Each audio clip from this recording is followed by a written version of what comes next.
Mas Wildan Akbar. Assalamualaikum Ustaz. Waalaikumsalam warahmatullahi wabarakatuh. Anda dari mana? Saya dari Garut. Dari Garut. Baik. Semoga Anda dan keluarga mendapatkan rahmat dan ridha Allah Subhanahu wa taala, dan semoga percikan rahmat dan ridha itu diberikan juga kepada kita semuanya. Dipersilahkan. Ingin bertanya tentang tempat wudhu Pak Ustaz. Ya. Ya misalkan di rumah kan terkadang tempat wudhunya itu menyatu dengan toilet WC. Nah itu bagaimana, apakah Islam memandang tentang itu? Baik. Terima kasih Mas Wildan, dan pertanyaan ini barangkali juga mewakili pertanyaan dari saudara-saudari kita yang lain terkait dengan hal yang dimaksudkan. Idealnya memang tempat wudhu itu berpisah dengan toilet. Mengapa? Karena di dalam tempat wudhu itu kita juga menyertakan berbagai macam kalimat-kalimat thayyibah yang mengiringi proses wudhu, baik sebelum ataupun setelah wudhu itu dilangsungkan. Bukankah kita saat berwudhu kan mengucapkan Bismillahirrahmanirrahim, kan? Sebagai mula kita mengerjakan segala kebaikan dengan dasar yang Nabi sabdakan, kullu amrin tibalin la yubda'u fihi Bismillahirrahmanirrahim fahuwa abtar. Dan itu juga sebagai ekspresi ungkapan gambaran atas niat yang kita tujukan dari wudhu itu, kita arahkan untuk mendapatkan ridha Allah Subhanahu wa taala. Kemudian juga di akhir wudhu kita juga kan berdoa, dengan mengucapkan syahadatain, syahadu an la ilaha illallah, syahadu anna muhammadar rasulullah. Kemudian kita mengatakan Allahumma ja'alni minat tawwabin wa ja'alni minal mutatahhirin. Kalau kita mau kemudian tambahkan juga dengan doa wa ja'alni min ibadikas salihin.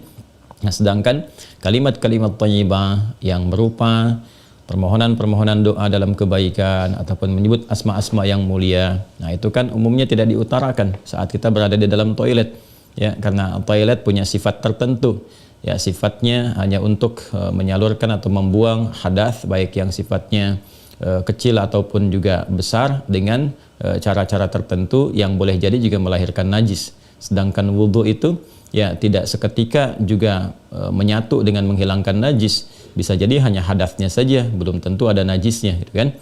Sedangkan kalimat-kalimat thayyibah sangat tidak disukai diungkapkan dalam keadaan-keadaan kita masuk toilet. Karena itu saat masuk toilet kita kan berdoanya doa memohon perlindungan kepada Allah dari godaan-godaan setan yang berkumpul di tempat-tempat yang buruk, seperti toilet dan semisalnya.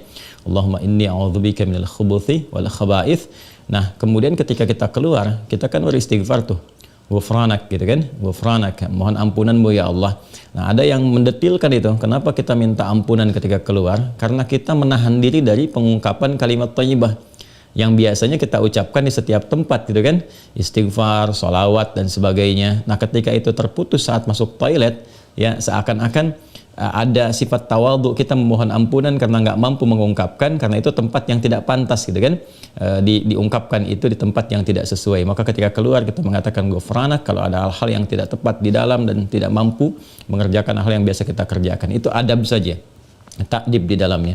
Nah, karena alasan inilah akan lebih bagus kalau tempat wudhu itu bisa terpisah sendiri dengan toilet, sehingga nanti kesempurnaan hal-hal yang mengiringi bisa dilakukan.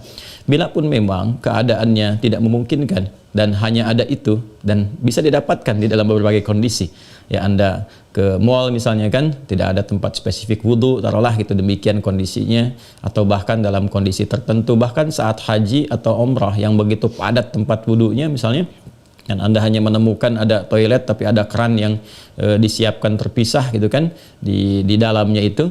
Nah, ini kondisi-kondisi demikian masih memungkinkan. Jadi kalau ada kondisinya sifatnya tidak terpisah keadaan tempat wudhunya, maka tidak ada masalah ketika Anda berwudhu dalam keadaan juga menyatu tempatnya dengan toilet, karena kaidah juga mengatakan ad-daruratu tubihul mahdharat. Kondisi-kondisi yang mendesak itu, kondisi-kondisi yang tidak biasa itu membolehkan, bahkan yang terlarang pun asalnya diperkenankan.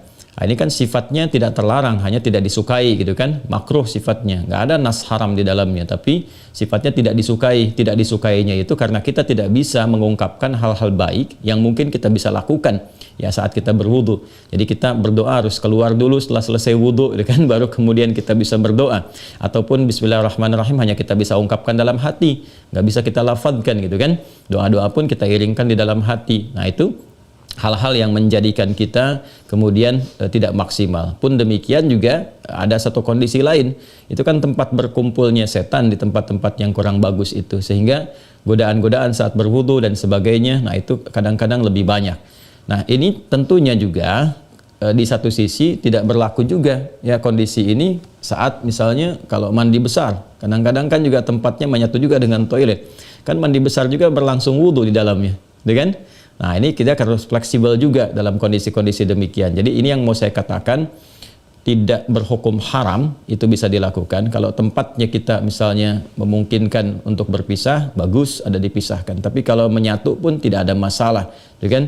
Tidak ada masalah sepanjang dalam keadaan-keadaan darurat tertentu dan tidak berhukum haram. Ya, apa dalilnya? Yang tadi saya sampaikan. Ya, tidak ada nas spesifik mengharamkannya, dan kadang-kadang kita mandi besar juga ya, al-ghuslu dari janabah dan semacamnya juga berlangsung, dan dalam mandi besar juga ada wudu. Namun barangkali kesempurnaan itu tidak bisa kita iringkan dengan kalimat-kalimat thayyibah yang diungkapkan, hanya dalam hati kita lakukan.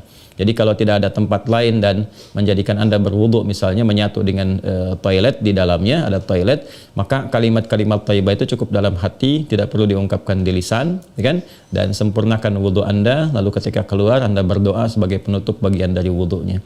Demikian kiranya bisa disampaikan.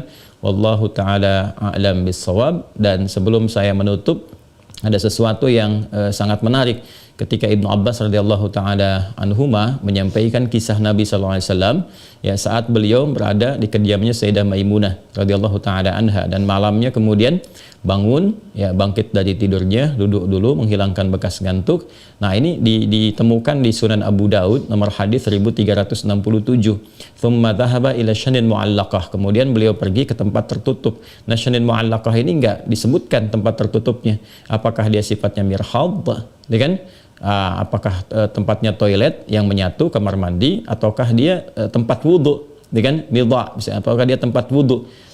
Nah ini yang tidak disebutkan, keadaannya tempat tertutup saja. Ini memberikan kesan bahwa bisa jadi kalau itu yang dimaksudkan adalah tempat yang tertutup, itu toilet dan semacamnya, jelas ya dilakukan dalam bentuk tertutup sehingga tidak tampak aurat dan sebagainya, itu fikih yang lain. Tapi kaitan dengan wudhu juga itu cukup menarik juga. Hendaknya kalau kita pun membuat tempat wudhu di satu tempat, ya dimungkinkan ada penutupnya, karena boleh jadi tempat-tempat yang digunakan untuk oleh laki-laki ataupun perempuan yang menyatu, ya, menyatu itu yang dimaksudkan dimanfaatkannya. Ya boleh jadi ada perempuan juga yang masuk ke situ, kan di satu tempat tuh nggak ada kehususan gitu ya. Nah, tapi tempat-tempat lain sekarang sudah lebih bagus. Ini untuk laki-laki, ini untuk perempuan, tuh nggak ada masalah. Tapi kalau tempat yang digunakan untuk menyatu, dia hendaknya ada penutup sehingga nggak semua orang bisa mengakses ke dalamnya dengan batas-batas tertentu. Apa kaitannya, korelasinya dengan pertanyaan Anda? Syanin mu'allaqah di sana nggak disebutkan. Ya, apakah itu tempat wudhu atau menyatu dengan toilet? Tapi babnya ketika keluar dari situ, Nabi sudah berwudhu. Ya, sedangkan keterangan-keterangan tentang seputar wudhu Nabi dan bangkit di malam hari itu disertakan juga dengan janabat. Artinya apa? Di kondisi-kondisi tertentu kan mandi, ya kan? Dalam mandi itu kemudian ada proses wudhu dan sebagainya. Ini menunjukkan kesan bahwa dalam mandi itu kan ada selain hadas juga ada sifat-sifat lain yang dibersihkan, ya kan? Bisa jadi juga yang mengandung najis seperti buang air kecil ya dan sebagainya kan menyertai dalam mandi itu. Nah ini memberikan kesan bahwa tidak ada hukum spesifik haram untuk mengerjakan wudhu di dalamnya, karena ada proses yang tadi saya sebutkan. Tapi lebih disukai kalau hanya untuk wudhu semata, tidak disertai dengan mandi yang lainnya, kalau ada tempat yang terpisah sehingga bisa menyempurnakan bacaan-bacaan yang dimaksudkan. Demikian Mas Wildan ya, semoga bisa dipahami dengan baik. Allah Ta'ala alam bisawab.